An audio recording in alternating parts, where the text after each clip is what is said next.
FM, Radyo Totoo, CMN, Batangas. CNN Live Nation. Renz Belda, magandang araw sa iyo. Magandang umaga Ariel, magandang umaga Pilipinas.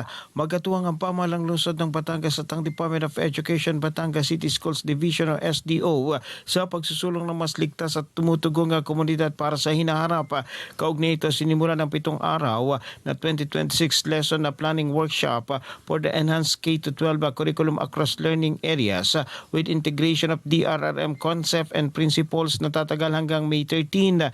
Line ng workshop na maisama sa K-12 curriculum mga konsepto at prinsipyo ng disaster risk reduction and management o DRRM upang mapalawak ang kaalaman at kahandaan ng mga mag-aaral. Sa pamagitan nito inaasahang mahuhubog ang kabataan na maging mas maalam, handa at matatag sa harap ng iba't ibang pagsubok at kalamidad. Kabilang din sa programa ang mga praktikal na pagsasanay upang higit na mapaigting ang kanilang kakayahang tumugon sa mga emergencies.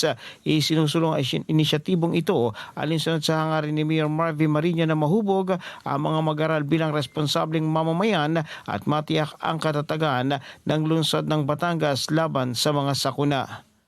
Mula sa DWAL-FM 95.9, ito si Renz Belda ng CMN Batangas nagulat live para sa CMN Pilipinas. CNN Live Nationwide.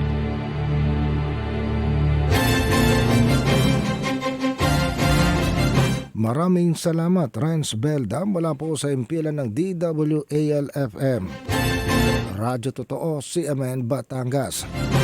Samantala, sinabi naman